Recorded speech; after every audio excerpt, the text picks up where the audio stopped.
Throughout the second half of the 20th century, spectacular technologies revolutionized scientific understanding of the cell, the basic unit of life. During an interview with biochemist Michael Behe, Strobel learned how this new knowledge has shaken the foundations of Darwin's theory. In the 19th century, when Darwin was alive, scientists thought that the basis of life, the cell, was some simple glob of protoplasm, like a little piece of jello or something that was not hard to explain at all. But with the hard work of science in the 20th century, we've seen that the cell is far from simple. It's got very complicated molecular machines and things that are very resistant to Darwinian explanation. Michael Behe has devoted his career to the study of the design and operation of the cell. He has also written extensively on the biochemical challenge to evolution. Most people have no idea of how small and complex cells are. A typical cell from you or me, called a eukaryotic cell, is probably 1/10 of the size of the head of a pin. And yet in that single cell, there are about 3 billion units of DNA making out the chromosomes. And those 3 billion units make the molecular machines of the cell, literally machines that make the cell work. With computer animation, we can enter the cell. Here, the staggering complexity of its molecular machinery is clearly seen. It's like going into an automobile factory. The factory has a large number of machines. The parts have to fit together in very specific ways to do their jobs, and if things go wrong, the cell is in big trouble.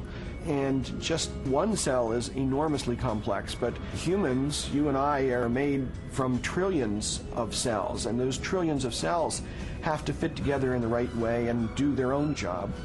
Darwinism was a lot more plausible when we were thinking about globs of protoplasm than it is when we're thinking about molecular machines. A remarkable rotary motor. I remember the first time I looked in a biochemistry textbook and I saw a drawing of something called a bacterial flagellum with all of its parts in all of its glory. It had a propeller and the hook region and the drive shaft and the motor. And I looked at that and I said, that's an outboard motor. That's designed, you know, that's no chance assemblage of parts. Behe's reaction was not surprising, especially when the bacterial flagellar motor is animated and magnified more than 50,000 times to display the details of its construction and operation. Howard Berg at Harvard has labeled it the most efficient machine in the universe. These machines, some of them are running at 100,000 RPMs and are hardwired into a signal transduction or sensory mechanism so that it's getting feedback from the environment. It's got some tail proteins which act as the propeller. When the flagellum rotates, these push against the water and therefore push the bacterium forward. And the motor uses a flow of acid from outside of the cell to the inside of the cell to power the turning. The bacterial flagellum has 2 gears, forward and reverse, water-cooled, proton motive force. It has a stator, it has a rotor, it has a U-joint, it has a drive shaft, it has a propeller. It's not convenient that we give them these names. That's truly their function. In all, about 40 different protein parts are required to build a flagellar motor. Since its discovery, biologists have tried to understand how a machine of such superb design could have arisen gradually, without foresight or plan, through the biological pathway Darwin envisioned.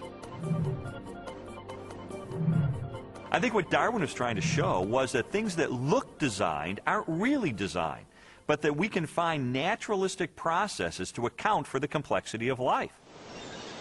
Darwin theorized that every part of every living organism evolved through natural selection, a blind process that acts upon random changes in the cell. Darwin believed that, given enough time, these random variations would transform the simplest cells into the great diversity of life that inhabits our planet.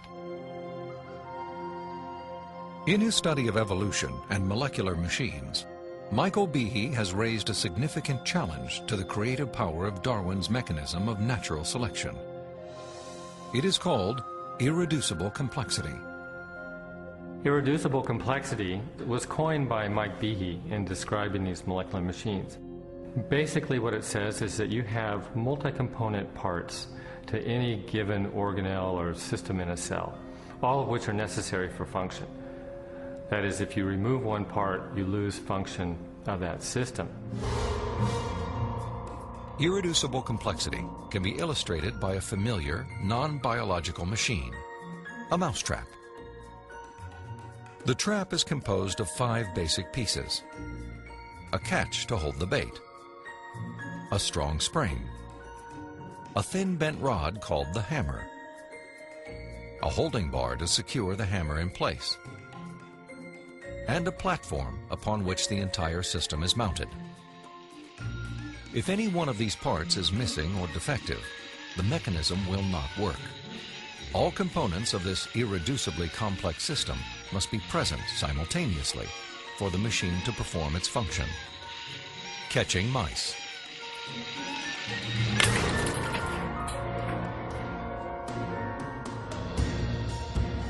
The concept of irreducible complexity also applies to biological machines, including the bacterial flagellum.